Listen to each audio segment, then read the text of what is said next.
What is up, Headhunters, executive recruiters, search firm owners, and all around beautiful people? This is Headhunters Live number 64, and today we're interviewing a legend in the industry, and not a legend in his own mind like Neil is, but a real, sorry, just kidding, Neil, but a real legend, Scott Love. Right, I know many of you guys have heard of him. You guys know who he is. An amazing trainer, been around the industry for years. But with that said, before we bring him on board, I want to introduce to you my my beautiful co-host. So, of course, as you guys know, my name is David Stephen Patterson. Everybody calls me DSP. And right over here, we have Neil, the Big Cheese Lebovitz. What's up, Neil? Oh, big I got sneeze. the house going today. Crazy. 3 in a row. Everything is Bless good, you. my brother. Why does everyone you always say, of course you know me, but now let me introduce you to these two who you won't know. Why are you more popular than we are? I don't know. Ask the fans. Oh, wow. That's good. He's Good assuming point. the I can't help it, man. That's That's a good making you point. sound more important because if someone doesn't know who you are, they're like Googling, like, should I know who this guy is? Like, Right, exactly. That's a smart thing. he's creating a aura or something. I am creating the aura. It's called the Riz. I'm not sure what Riz means, but I heard the kids are using it nowadays. That's So Riz. Oh, you know what it and means. he's got You know what it means. Charisma. that's the Riz. Yeah, it's. I believe if you feel in the Riz, you go to the doctor and take some penicillin, and it'll clear up in like 5 days. That's from what I understand. That's if you're getting the Riz. I'm not sure. No cap. No It's cap. nothing to be ashamed of. No cap. All right, this is going downhill quick. We also have How many days does it take to recover from the Riz? 6, 7. 7. What? I just learned about that this week. It's called 6-7 craze. Oh my god! Wait a minute. What is that? I vaguely You familiar. don't know about this? You don't know about the whole I 6, think 7? so. I've heard it once. I heard it once, I think. It's just Basically, nonsense. 6-7 doesn't mean anything. Like it just people say 6-7. It can mean a variety of things, like like 6-7 or like 6-7 or from what I understand, it doesn't really mean anything at all. And they like saying Has it no- around us grown-ups because it's like we're like, what does that mean? And it's like almost more fun for them to just talk nonsense because like that it makes us more confused. Confuse us and it makes boomers. us super happy. Yeah, exactly. Wow. Yeah, I've heard of it. I thought it was why is 6 afraid of 7, right? I thought it was that one because 7, 8, 9. Boom. Right. I thought it was that old one. That's a good dad joke. All right, we also have. It's going downhill quick. Chris Wessel, best looking man in the biz, right down there. What's up, Chris? Morning, everybody. Or Of course, afternoon, you or all know whatever. who he is. Of course. All right, and before we bring on Scott, we're going to bring him on in just a couple of minutes. I want to make sure we cover our promos. Our beautiful sponsors. We actually have 2 of the best companies in the world as sponsors. The fact that we run these companies has nothing to do with the fact of how good they are. And let's start off with Back Office Staffing Solutions, also known as BOSS. So, if you're looking to add some recurring revenue to your practice, and not just make direct hire replacements, but actually work with contractors, temporary staffing, fractional, but you don't want to deal with the headache of workers' comp and all the insurance requirements because they're pretty hefty, as well as funding all that payroll. Neil's company can handle all of that for you. Go to backofficenow.com and check them out. And if you're also with another company and you're feeling like you're getting raked over the coals on rates, give Back Office Now, give Back Office Staffing Solutions a shot. Let them quote you. I guarantee you'll get a better price than what you're currently paying right now and better service. All right. So anyway, check out backofficenow.com. And also, Neil wrote an AI guide for recruiters. So you can go check out that book on Amazon.com. I really got to put the name of the book Smart here. Recruiters AI Handbook. The Smart Recruiters AI Handbook. I'll make sure it's on for the next show. Or you can download it for free. Go to backofficenow.com/AI. Additionally, we also, my company, the Digital Headhunter, we do build outs of sales and marketing systems. If you are needing to get some real firepower for the next year, but you don't want to figure out the tech stack, you don't want to have to deal with the headache, write out the messaging, et cetera, because at the end of the day, you're not a marketer, you're a recruiter. Let us handle that for you. Go to realdsp.me/build. You'll see the URL right there on the screen. Book a call. We'll explain exactly how everything works. And in 30 days, you'll have a high octane sales and marketing automation system installed in your practice. I also have an AI guide as well called the AI Proof Recruiter. Go download that for free at the digitalheadhunter.com/AI-proof. All right. Anyway, with that being said, let's dive in and bring in our guests because I'm sure you guys are waiting. Do me a favor, guys, if you're watching this live, please comment live. If you're watching the replay, comment replay, like, love, share the show with your friends. And with that being said, let's bring on the man of the hour, Mr. Scott Love. Hey, everybody. How are you? Thank you for having me here. Thanks for being here, man. For See you those again. of you, so for all the folks watching this, there's that one guy in Zimbabwe who just got an internet connection yesterday and doesn't know who you are. So that one person, you can explain who you are, because I think everybody else knows because you're a legend in the business.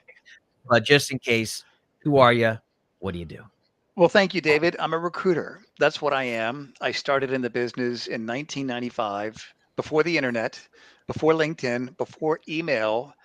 And my first day on the job, I knew I'd do it for a long time. I really liked the work. So I started a training company, sold it in 2016, dabbled in it a little bit, really kind of shut all that down because I like the work of doing deals. Just not the rush of the placement, but the grind. I like the grind of the work. And for me, when I looked at recruiting as intellectual challenge and intellectual reward and started looking for ways that I could learn and grow, that's when it became truly fulfilling. So I don't do coaching, training, speaking anymore to the recruiting industry. I just make placements. But you know what, Scott, I love that. But it's funny that you just mentioned training as a little side thing beneath your recruiting, which is awesome about the recruiting. But Scott wasn't just a trainer. He was like A-list. He was at every conference, local conference, national conferences, did keynote speeches at times, breakout sessions right at the top, private companies. I mean, he was just everywhere in the day, like everywhere. Yep. Oh, shucks. Thank you, Neil. You're welcome. Yeah, in fact, I remember when I was going over the business, I listened to a lot of your training as well. I remember when you were training, there was that one period of time when you had that nautical theme, if I remember Oh, correctly. yeah. That recruiting's Yeah, like adventure. are you into sailing normally?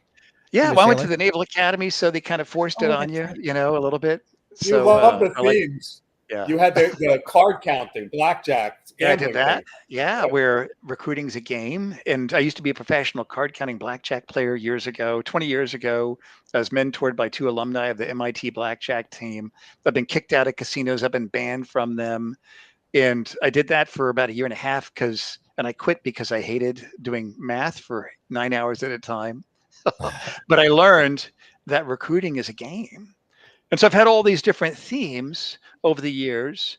And when you look at recruiting as a game, then it helps you to make better and more effective decisions about where you spend your time. That's called strategy.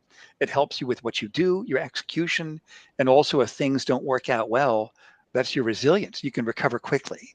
And in fact, actually have a metric in my own practice, my own life. I measure it's called time to recover. How quickly can you recover from that deal falling apart? Earlier this year, I lost a deal. It would have been a 200K fee. I lost it 5 minutes. I'm back on the phone. So it's all about, I look at recruiting. It's a personal development opportunity disguised as a job, disguised as a career. So that's why I love the work. I mean, I love the grind so much.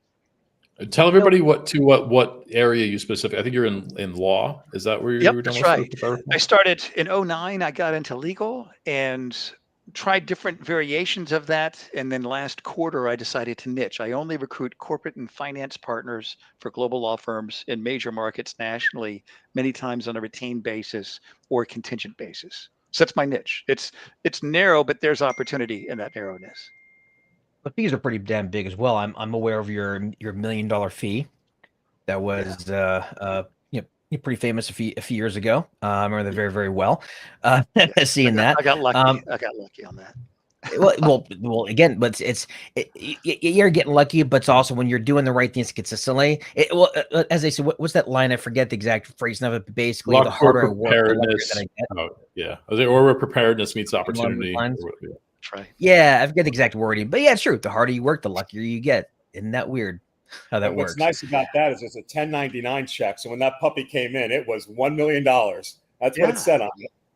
And what's interesting, I know people that do really well and the fees are 25K. And that's a different model, but you can still do really well with that. It's not the size of the fee, it's what do you bill? And It's that's why emotionally. yeah, people look at, well, gosh, that's a big fee. I'm going to do that. I'm like, well, let me tell you about the months where I didn't bill anything. Let me tell you about the 12 months where my collections were zero. That happens also. So there's pros and cons to any recruiting model, but you have to find the one Oh, that sure. works best for you and really understand it and really dominate that niche. Be number one in the world within your niche. That's one of the great things about this business. There's so many different ways to skin the cat, which, by the way, Yeah. whoever's counting ways to skin cats is a psycho. That being said, there's more than one way to skin a cat. And that's the great thing about this business is the fact that you can, once you learn recruiting, go out on your own and you really have complete control. You could do it however you want, as long as you're making money and you're happy and you have clients willing to pay you and provide a good service. Yep. I've been in training myself now for quite a while, and I've seen so many different models. A lot of different models, and there's new models being created. I mean, there's even just this year, I've seen new variations on RPO, and so it's really interesting seeing how kind of the industry evolves. I am curious though, and I do want to talk about the industry evolving, but I do want to go back here briefly to your training and now recruiting, and I'm curious, do you feel? Well, let me preface it by saying, I remember a talk given by Russell Brunson, who I don't know if you guys know who Russell Brunson is. He's a famous marketer, he created ClickFunnels, etc. But he was a wrestler in high school, and he said that what really got his game to the next level, like elite level in college, was when he went to a summer camp, was teaching other kids how to wrestle, and it forced him to be able to analyze what he was doing, break it down, explain it, and it made him better. And I'm curious, all the time you spent training in the trenches, giving speeches and training and coaching, do you feel that leveled up your game in a way that you wouldn't have been able to otherwise? Yeah, without a doubt. And that's the Yeah, one good question. thing that since I decided to really quit all of that, I was telling my wife, I'm like, do I have regret? I didn't bill as much as I could have if I'm doing what I'm doing now. And she and I were talking about that. And I realized I wouldn't have been able to do what I'm doing now had I not taught people. Because I think when you teach something, that's when you truly learn it. That's when you're able to get nerdy and go deep and understand, okay, what's the psychology behind this? What's the strategy? What are the tactics? What are the actual rhythms that I need and the rituals in terms of how I execute? And when you teach people this, that's when you learn something. So if anybody's watching this, if you really want to learn recruiting, if you're part of a team, which I think is the best way to do it. Some people like to be solo, but when you're doing solo, you're doing everything. If you're with a good team where you trust the leadership and your colleagues, volunteer to do training for your colleagues or for NAPS, for a trade association. Find a certain topic. Let's say there's 100 things about recruiting you could talk about, and there are. Find one area and develop a curriculum and develop that and design it and deliver it. And that's when you start learning things. And so because I'm a nerd at heart, I mean, you know what my letter jacket was in high school? It was the debate team. I mean, that's what I was a nerd in high school. I At was a least you nerd. had one. I didn't have any. Mine, mine was junior RTC and band, so I'm right there Yeah, with you, that's man. it. That's good, good. But when you study something and you teach it, that's when you learn it. So I think just that nerdiness in me, because I like to learn why do things work, and so just having taught people, and I've been in probably 150 different recruiting offices. Back in the day, I'd do coaching. They'd hire me for 3 days. I'd come there, do training, sit down one-on-one, listen to people make calls. I've had over 4,500 recruiting and staffing companies from 36 countries invest in my books, tapes back in the day. Neil, remember the tapes? Back in the Yeah. day, CDs and then digital online. Yeah, and so the thing that I've learned is that if we look at 100 people in recruiting, how many of them are really willing to do everything it takes to be wildly successful? Probably 1 out of 100. About one Mm. out of 100 is really willing to do it and to remove the ego and the hubris from it. And that's my own journey. I've had to finally, like, get out of my own way and realize that there's a lot more that I don't know about recruiting than what I do know. And when you admit that there's more that I don't know about recruiting, what I do know, and looking for ways to learn, going out of your way to say, I want to learn this, I want to go deep. And so I think that's what helped me, David and Chris and Neil, was being really a student of this business. And then the other thing was my 14-year-old daughter diagnosed me, who she has ADHD. She diagnosed me with ADHD because I think all of us in recruiting have that in some ways. We just hadn't been diagnosed with it. We get easily distracted. So I shut down everything at one thing. And so I think most people, if they want to be wildly successful in recruiting, just stick to the knitting, stick to the grind. And when you realize it's a grind, artificial intelligence isn't going to save the day. Focus on building recruiting and sales skills. When you focus on that, you'll be truly successful. So it's all about the journey of intellectual challenge and even intellectual joy, really learning things from that. What's interesting you say too about the. Sorry. Well, I was going to say, what's also about learning from other industries too. Like one of the things that's been valuable for me, especially in training, but also just in general, is looking at other industries and how they do things, and can you apply this? Because I think it's really interesting how you can take other industries and what they do and maybe apply it to recruiting things maybe that we don't do or don't do as well. I think a lot of the change in the recruiting industry is because of that. We're seeing a lot more firms are focused on white glove service, or offering different service levels, or offering like more of a a flat fee for different types of service, or maybe unbundling their services. And a lot of those things come from other industries. Yep, and they're doing very well here. I think there's a lot of to be said about being a student of the game, but also being a student of other games and trying to apply it. Exactly right. Yeah, I think that's a smart way to do it. Because when you take fungible ideas that can be malleable and applied to different industries, and that's why when I got into legal, I was the only non-ex-lawyer that got into it. And I think that gave me an advantage because I didn't have any preconceived ideas. I was able to bring other concepts that I learned in other industries into my current niche. And so I think that's a smart way to do it, David. Well, and Dave, to your point, like I've seen that work out for me both from a pricing and sales perspective as well as operationally, because like I have looked at like other industries, right, and how they charge for things. Like I used to hire for a lot of IT service providers, and I would look at like how, like when I would do my own consulting, how they did like their block hours versus their billings, et cetera, right? But then also I hired a lot in IT for a long time, and I looked at how, like, I kept hearing about project management methodologies and stuff like that, and I was like, wait a minute, these are projects, right? So then I started applying like Agile and other things to like how I ran my recruiting firm and my recruiting team and how we like manage that stuff. So it's like you can absorb so much from outside of the business for sure. Yeah, that's smart. I find it amazing, Scott, that you say that you're still learning. And I know that sounds crazy to tell it to someone, but you've been this big trainer. Like you should be sitting on the mountain, right, as like the guru, and yet you're still humble enough, and you're saying you're still learning. And like I'm just curious about that and where. And I think what helps me with that, I produced the Rainmaking podcast. I started that 5 years ago. So I used to have the Great Recruiter Training Podcast. I started it in 2007, 2008.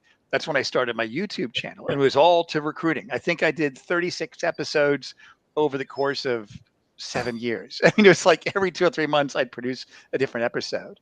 And I shut that down when I sold my training company in 2016. It had been dormant for years, and it was still getting 1,000 downloads a month. And over COVID, I thought, I've got some time, I'm going to put on a show. And for me, I was looking at what's a creative project I can do that will keep me connected with candidates. Because here's money behind the sofa that most recruiters miss. Those candidates that you talk to today that tell you no, you should reach out to them once a quarter. You don't have to call them, send them a useful resource or some sort of way to stay connected with them. So with that in mind, I thought I want to create a podcast that keeps me connected to my candidates. And I realized I'm recruiting partners with law firms. They don't care about talking to a headhunter until they want to move. What's the one thing they care about? Getting more business.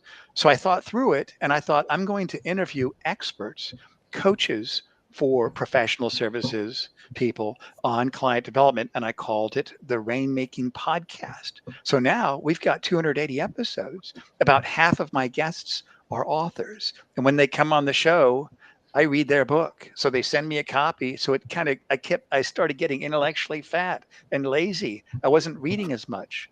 So I forced myself to have to read. I put pressure on myself. I'm interviewing this guest.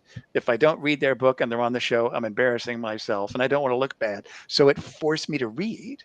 And so I think it becomes a ritual and a habit. It's like the hardest part about exercise is the first day at the gym.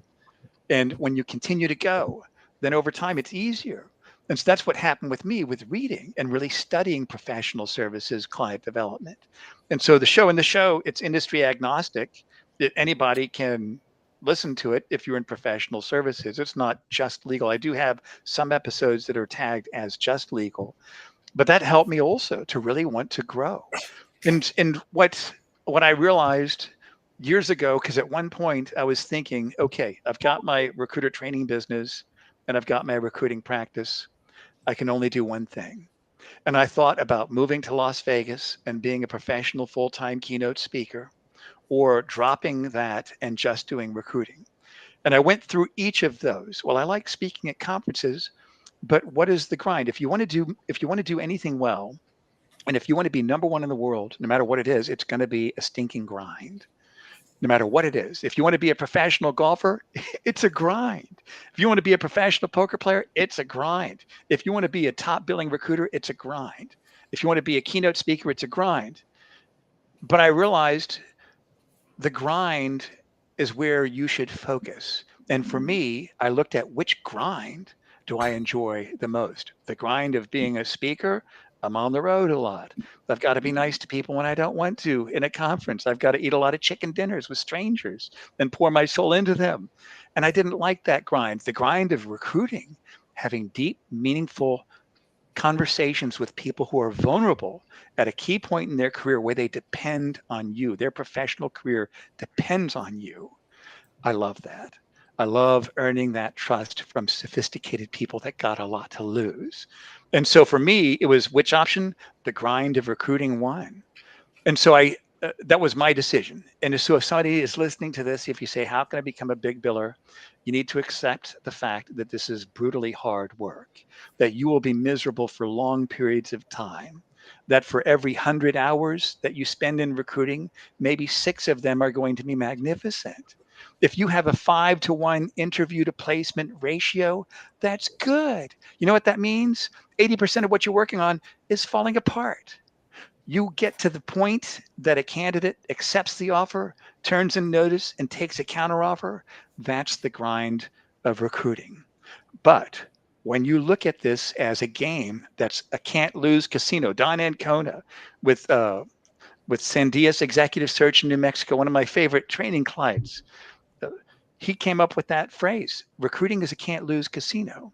When you structure your mindset and your strategy and your habits and your execution so that no matter what happens, you're a winner, then you can't lose. And that's why having a niche is important. If you work on, I teach this to people. I used to, contingency recruiting is a risk management business. You need to spend time in areas so you have a high likelihood of a favorable outcome. And if your primary goal is not achieved, you still need to have something to show for it. So those are the things that led to my decision to stick with recruiting. And as I'm talking about this, I'm like, I can't wait to call a candidate now.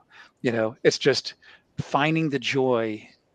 I don't want to say in the misery, but finding ways that you can manage the emotional part of this too. And fortunately, I got really good at being miserable for long periods of time. And I learned that in the United States Navy. So I've got some competence with that.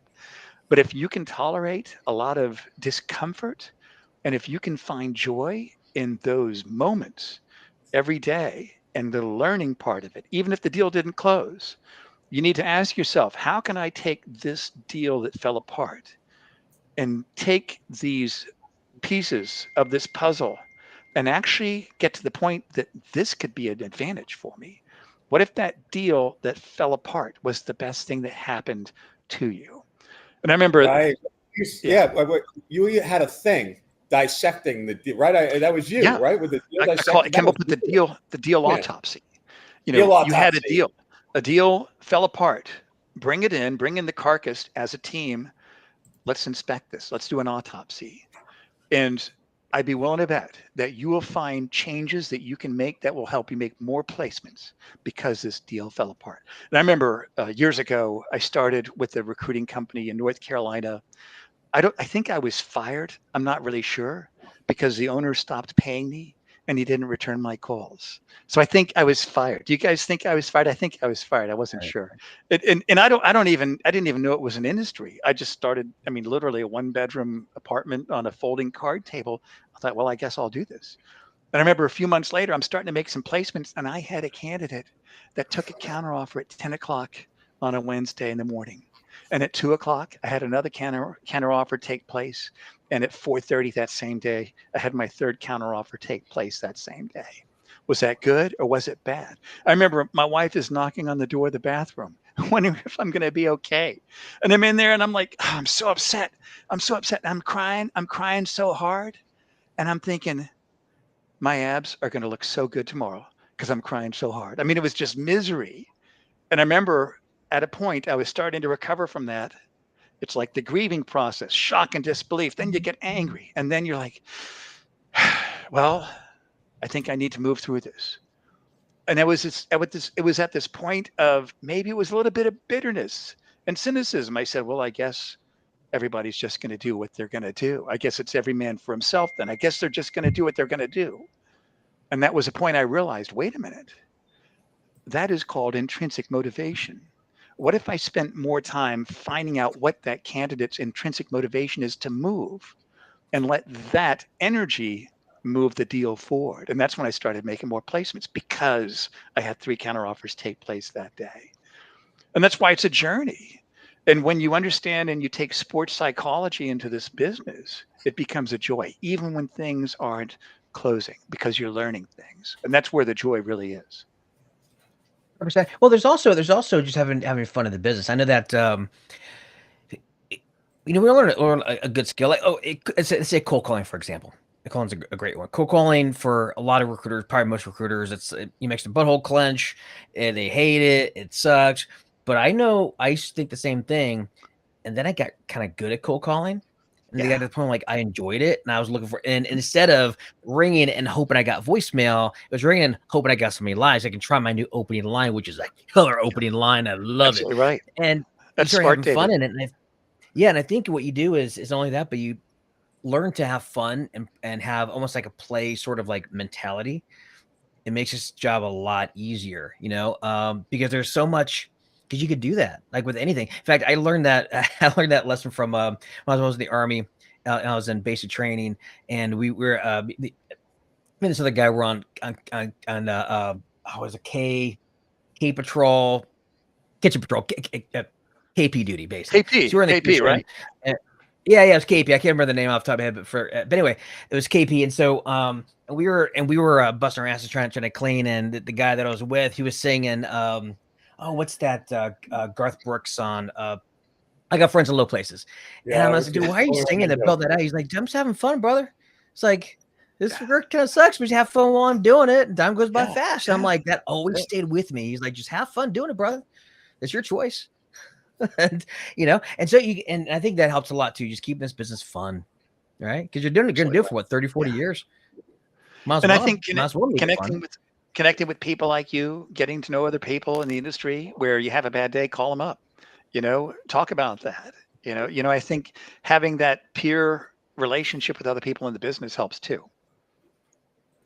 It is. And nowadays, I remember when I was solo, there was free Facebook. There was no groups. There was nothing. Maybe you had a couple of recruiters that you knew that you met at a bar. Oh, you're a recruiter too. Or maybe from your past colleagues at the firm you used to work for. And now is it. But now you've got Facebook groups. You've got your group, the placement club. You got so many different areas you can go to and meet other like-minded people. There's no excuse to be in that community. I wish I had that when I started. Absolutely right.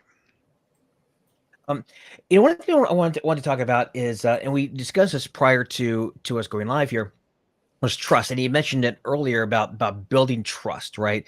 And I want to talk about that because I think nowadays with the fact there's so much choice. I mean, we have so much choice. It's like any hiring manager has 5, 10 recruiters reach out to them on a daily basis, if not Right. more. And it's just so much choice.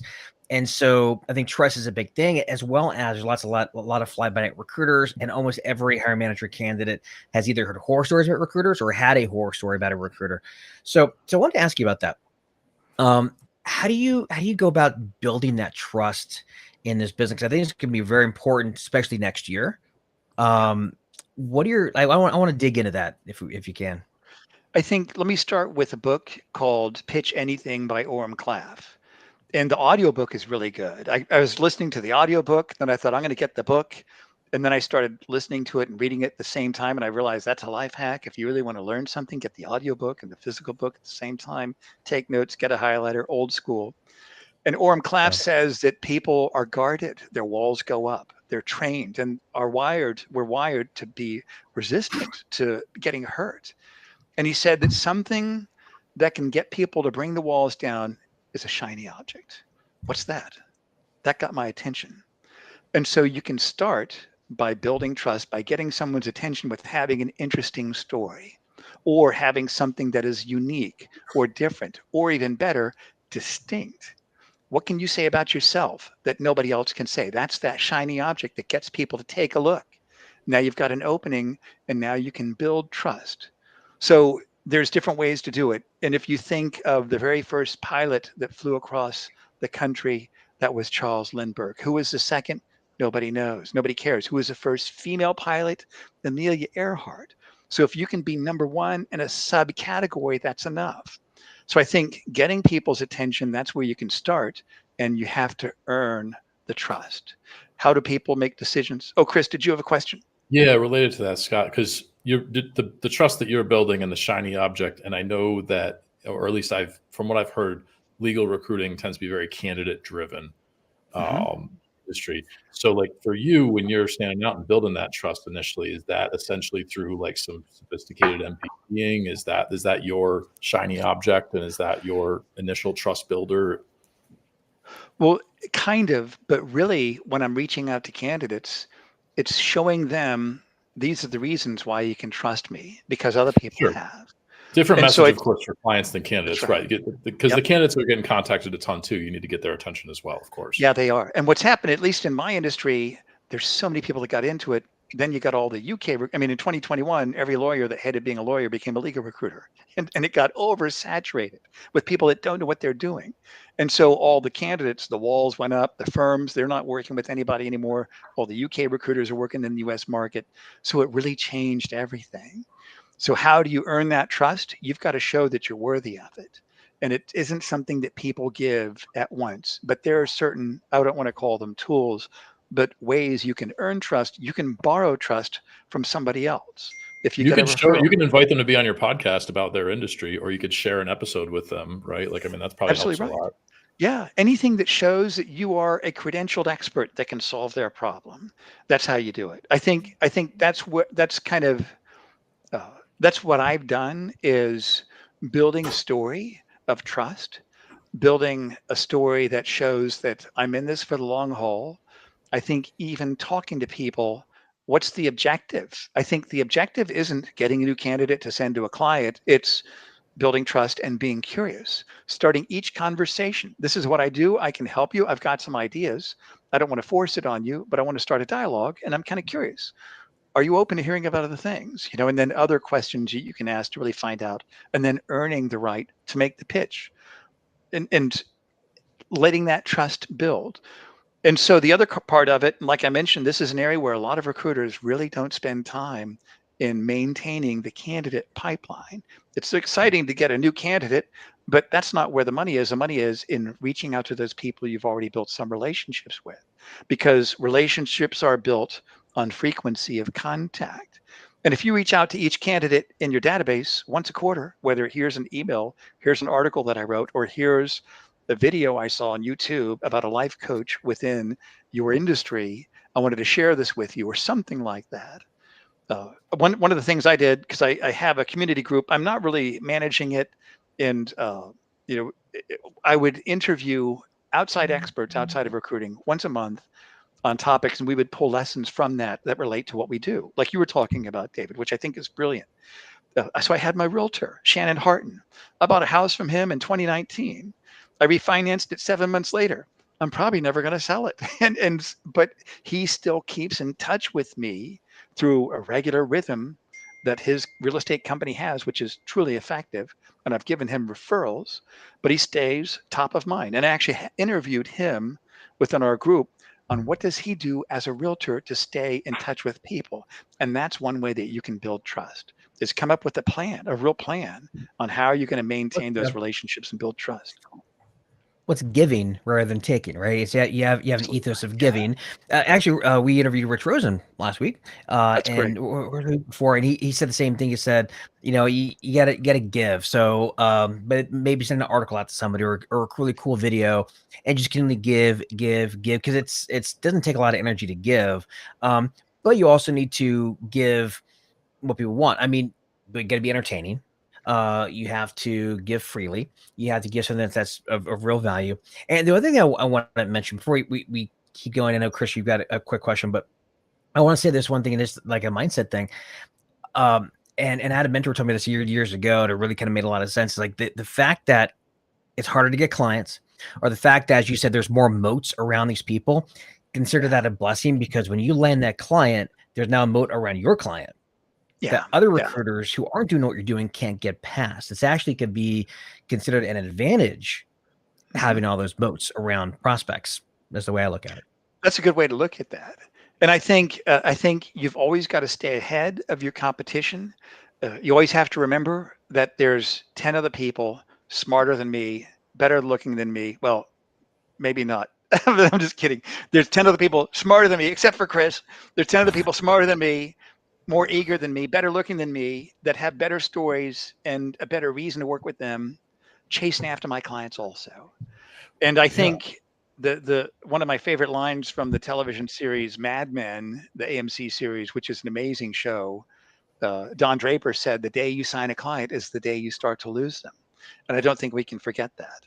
Well, and I remember, years ago, I used to get real frustrated when a client I had hired for a few months later, I found out they used someone else to hire. Right, I get so mad. Or I'd find out that a candidate I talked to a couple months ago went and applied to something that I totally had an in at, and I'd be so pissed. And it dawned on me, it clicked at some point that I was like, no, this is my responsibility to be in front of these people. It's my responsibility, because if they're like, well, I hadn't heard from you, or like they're like, oh, yeah, like you talk to the client, you're like, oh, how come you didn't call me? And they're like, I didn't think of it. Sorry. Like, but it's my job to be in front of them. It's not their job to remember you. And I think that's an important mental shift that has to happen if you're going to do that kind of follow up and actually stick to it. And that's why. Oh, go ahead, Neil. Go ahead. No, I was just saying the first person you remember. It's just going to be a spin on what you said, right? So never mind. I was like, just love that whole comment. But sorry, Scott, go ahead. No, you're absolutely right, both of you all. And that's why I created that show, because nobody wants to talk to me till they want to make a move. And I found that after I talked to a candidate, Gary, it was great talking with you. I'd like to give you something. Here's a show. You probably want to grow your practice. I interview people that can help you do that. And I'd be happy to share that with you. Wow, thank you. And since I've done that, I've had people that I left a message for. They would call me. They'd say, listen, I'm not looking to move, but I listened to your show, and I just wanted to call you. I would get an average of 3 referrals from partners because of this implied trust, because they've heard my show over a period of time.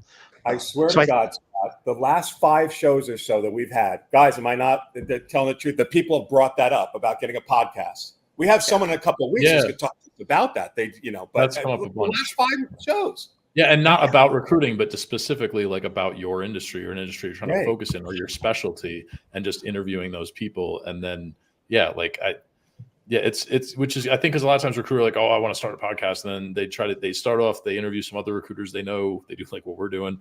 And then like, it just kind of fades out because they run out of like ideas. But like, I mean, there's still a lot of room to do this. I think that how many, off the top of your head, how many like recruiters in the legal industry are doing like that kind of podcast? I don't know. There's a few that have been kind of derivative. I think you need to come up with your own theme. Don't take somebody else's theme. Take your own that's not derived from something else, and find out what people really want and offer that to them as a gift. Yeah. Well, And if there's they're talking about rainmaking and they're talking about selling and they're talking about making money, that's Yeah. something they care about. So they're going to listen. Yeah. Well, this is probably a good time to announce my brand new podcast, the Making It Rain podcast, with my supposed to Scotty Love, no relation, but actually, but speaking of that, you mentioned, people will listen to your podcast and when you talk to them, oh, I listen to your podcast, I love the episode you did on XYZ. So you mentioned obviously frequency and staying in touch with your prospects and candidates every quarter, or just to make sure you're out there giving and whatnot. But in a lot of ways, you're putting in equity they can then pull out when you need it, right? Absolutely. There's Emotional also the stuff you put out there that's like one to many, like the podcast, for example. I know for me, I'm used to it now, but it was really interesting when it first happened to me when people would get on a sales call with me, I'd be on a Zoom, and they tell, oh, I've been listening to you for years, or I love the stuff you did here, or they maybe repeat a couple of my catchphrases, and it's interesting, and it makes the sales process a lot easier because they're already sold, right? We just need to talk about the details. But I find it interesting in that it's almost like a relationship has been built that I wasn't even aware of until they come into my world, and then it just kicks things off. And I think a lot of recruiters don't realize that they start putting out that content like that's entertaining, adds value, that's unique, it's their own. It's not just about building relationships one-on-one, it's one to many, and that can be very effective long term if you're consistent with it, like you mentioned before about frequency. That's right. You're absolutely right. And I think to back that up, you have to have good recruiting skills. You can't just have a good brand. You've got to have real substance in what you do also. But you're absolutely right, David. Those are really insightful ideas. Thank you. I much appreciate it. Well, let's talk more about that. So I guess let me ask you. So let's talk more about how insightful David is. I'm sorry. Yeah, exactly. Yeah, please. Let's pause. Well, let's talk about client relationships, because there's one of the things that I wanted to dive into this next year. I think, and I don't know if you would agree or not, but I think this is going to be a challenging year for a lot of recruiters. Because I think you have a lot of companies that are now using AI. Maybe they're not. They fear they can use AI or use some of these systems and not necessarily pay a contingency recruiter. And I think a lot of the recruiters are just kind of flipping a resumes or just super commodity. They're going to have a tougher time. And so I think this is going to be a year where white glove service is going to win out, right? And so, from a client relationship standpoint, I'm curious, what are some of what's your advice to help build those client relationships and make sure they last? So not just the frequency of putting stuff out there, but specifically with a client, like what can you do to make sure they stay with you and build that relationship? I think first, if you would have an initiative for 2026, reach out to, let's say if you work with 20 different clients, reach out to 5 or 6 of your best ones and ask them, why do you work with me? Maybe it can be a conversation, maybe it can be an email, maybe it can be a survey that you can give them where they can give you honest feedback. And I would look at what is the market telling you about why they're working with you. I think that's one thing you can do. And I learned that idea from people that have been on my show. And I also think looking at Great point. what's your value proposition that you can bring to your clients that nobody else can say. And that's what I did when I started niching. I also changed my approach. Instead of working contingent with 100 different firms, I'm like, I'm only going to work 6-month retainers with 2 firms at a time. And we had one that renewed it again. And then again, we're completing our 3rd 6-month retainer, and we fulfilled what we wanted to do. And in some ways, there's more freedom in contingent search because you don't have the pressure. So I think looking at different ways you can grow closer to clients. And what I did with my retain model, it would get me into the organization where there's trust. And we have another one we just launched and another one we're completing right now too, where I got to meet the chairman, meet the chief marketing officer, meet the chief strategy officer, meet the practice group leaders, all the other leaders, and they felt safe with me coming into the organization, carte blanche, being able to reach out to people because I'm on their team, almost embedded in a certain way. So that's something I had done long-term retainers in 2013 and on certain projects that I did. There are pros and cons of that. But no matter what you do, I think in some ways, working with fewer organizations more deeply and structuring it so that you can make more placements in those organizations is going to be a way to go. Those would be some of my recommendations for people looking at this year. And I think there's also some people that probably would be better off not being solo, going to an established organization that might have those client relationships. I think a lot of independent recruiters think, well, I'm doing all the work, I'm only keeping half. I'm going to go to my kitchen table and keep 100%, but they realize there's things that they have to do that they weren't doing before. And they just don't have a name. They don't have a brand that can stand alone. In some ways, it's easier to go to T, where here's so many opportunities you can work on. For a lot of people, that's the best thing for them, I think. Certainly You know, for a while. it's really insightful that your advice on giving or on asking your clients, like, why Yeah. do you work with me? What do you like? What do you not like? I think a lot of most recruiters don't do that because, well, they probably don't really even think about doing that for one. But I think secondly, I think most recruiters are afraid of the answers that they're going to hear. Yeah, But maybe. those are, Right. you shouldn't be, right? Because this is the good stuff. This is the why do you work with me, right? Not like the Yeah. what could we do better. So you'd think it would be easy, but it's not intuitive for sure. It's not intuitive. Well, also, but there's a lot to be said about like I've been sucked into sales funnels before or get on sales calls and with other services and firms. And I've always the ones that always ask me like, what first interested you in our company or our service, even stuff like that, right? It's not even just asking that of your clients, but asking the prospects that you talk to or candidates. I'm curious, what made you respond to that email? Yeah. And you might be That's a good surprised at question. what they say. It's really there's in fact there's a concept called, I think I'm going to paraphrasing here, so I may have it wrong. It was the sticky voice of the consumer or the customer, where a marketing firm will interview their clients' customers, and they're looking for like a turn of phrase or thing that they say, or maybe way they look at it, and they that's it, that's our angle, or that's our headline. And some of the best marketing copy will come from the clients themselves, just in the interviews. And it's that voice of the customer. I think that's great. And one other idea I think is going old school, meeting people in person. I've met with 70 law firms in their offices, not just Zoom, but going to their offices, meeting their people in person. That can give you an advantage. I went to a conference. I used to be on the board of the National Association of Legal Search Consultants. I was on the board for 7 years. I'm still a member. We had a conference. Our clients go to that conference. I ran into about 25 client contacts there. Some of them I'm not working with now. Some of them I might not ever work with. But I actually ordered some stationery. It's just a card with my name at the top, not my company name, but my name. And I sent 25 handwritten notes, hand addressed to them. Nice to see you at the conference. Hope we can stay in touch. One person emailed me back, said, I like to do that too. And I've got a group and play with them right now. And so with our Christmas card, I'm an artist. I do watercolors and oils, and I do a lot of landscape scenes. So this year I'm going to do a winter landscape scene. That's going to be my Christmas card. I'm sending out to about 200 people on my list. And this year I decided, instead of printing out and doing a mail merge and putting address labels, I'm going to handwrite all of those. So to bring a little bit more of a personalized effort to it. So I think that goes a long way with people, having a personal touch to what you do. Whenever I make a placement, I'll send a client of mine a thank you card. It's on the back of one of my small watercolor paintings that I send to somebody. So I think just the personal service, be authentic, be unique, be yourself, and bring that to the forefront of your relationships with people. The in-person thing, interesting little anecdote.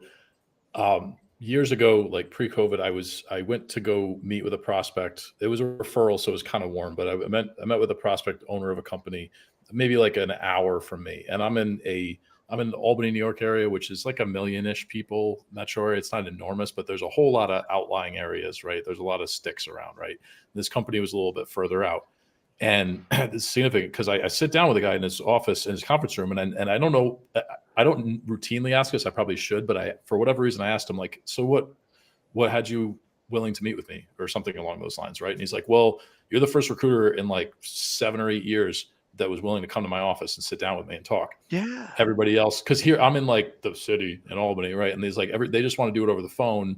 He's like, no one wanted to drive out here and meet with me. And That's great, since then, Chris. I hired people for him. I got referrals from him. I have multiple longtime clients that were like referrals of his. But like he said, he was like, you were willing to come sit down and talk with me. And I was like, I took a lot from that. I think that's the lesson of the day, is have that personal attention to people. And I think that's your new artificial intelligence. It's authentic connection with people. I think that'll overpass How any about other that? AI tool out there. AI authentic interaction. That's what it Authentic should be. interaction. There it is, Neil. You can There it is. trademark that. Actual interaction. Right? Look, at the end of the day, like when you think about AI or automation or the other tools, I always the way I always look at it is a tool is only useful if it helps you build a relationship with the other person. Right. So if automation helps you get on the phone more and in more meetings, Yeah. then it works. If you're using automation to not do that, then you're using it in the wrong way. So I think a big part of it is it help you with relationships? And if it does, then it's useful. If not, because this is business. I mean, look, Scott, you know this. Like when you were a rookie, I know when I was a rookie, this was drilled into my head. The one stat they looked at more than anything else, well, other than billings and send outs, but was daily phone time. Be on the phone, talking to clients in Kansas. The more you talk, the more opportunities come up. Just talk and 4 talk hours and a talk. day. Find any reason. Talk about the weather. Talk about their kids. Talk about sport. A local sports team, whatever. But get on the phone, talk, build a relationship, and good things will happen. I was drilled in, and that's so true. It's so true. Absolutely right. Yeah. It's well, guys. I think it is time for us to start wrapping it up, Scott. I guess let me ask you this. So first off, I appreciate you being on the show. Not for the first time, hopefully not the last. But for the people watching this, and they're maybe a little bit nervous about next year, although by the time they're watching this, it'll be, I think, early 2026. But nervous about the coming year. Like, what would be your best advice to them to have a successful or maybe a standout year? I would say measure those inputs that lead to the outputs. Two things that you should measure: submissions and sendouts or first round interviews. I would say focus on the inputs, set up a weekly target. Sunday nights, email yourself or text yourself what are the two things you want to accomplish for the week, and measure that. One thing I've been doing every day since 2017, I have an Excel spreadsheet where each day I write down in one column my submission and my send out. How many did I get for that day? Then I've also got two more columns on that where I write down what was my greatest achievement for the day and what was one thing that I learned, my lesson learned. And what I'll do, I'll go back over the lesson learned about once a quarter and start looking for patterns. So what it helps me to do is to find out where can I grow. So I think if you make a commitment to yourself to document what are your submissions and your send outs, and then also what's your greatest achievement for the day, it reinforces, it builds strength when you have those times of self-doubt. Just look back over the things that you did well, replay those in your mind, and then also write down your lessons learned. What was one thing that you learned each day? Usually it's a mistake I make. I made a glaring mistake yesterday. I left a message for a candidate that I talked to about another opportunity on his voicemail message at work. And I mentioned my client's name that we talked about on his voicemail message at work. And he texted me back and said, please don't do that because it shows up on my work email mentioning your client's name. And I'm like, oh God, rookie mistake. Yay, that was my lesson learned. And so I'm actually turning red thinking about this. I made that rookie mistake. But write down, document your journey in recruiting. It is a personal development opportunity disguised as a job. Submissions, send outs for the week. What was one thing that you did well and one thing that you learned? Do that every day for 2026. Gosh, if we did every single day that the kind of success somebody would have. I think self-reflection is, well, I will say the older you get, and the more humble you are, it starts to get easier to self-reflect because you're not as invincible as you thought. You were like, I know Right. when I was 25, making six figures, I thought I knew everything. Older than I get, I'm 50. I'm like, oh, maybe I don't know as much as I thought. So that's a great piece of advice, self-reflection. I don't hear that enough from people on the show, but it's probably one of the most important things said on the show is that alone right there, self-reflection. Great. People don't do it. Great. Well, Scott, that said, let's promote your podcast, the Rainmaking Podcast. So go to the rainmakingpodcast.com, check it out. And I've actually listened to quite a few shows myself, although it's been a while, so I need to pick it back up again. Scott, thank you very much, man, for being on the show. I really, really appreciate it. I appreciate this. This is great. Thank you all. Thanks. Excellent. Always a All right, pleasure. folks. And with that said, don't forget, make sure you comment, like the show, love it, hate it. I don't care. We just need your emotion for the algorithm. So share the show with everybody that you know. And with that being said, we'll see you next time. Thank you, everybody.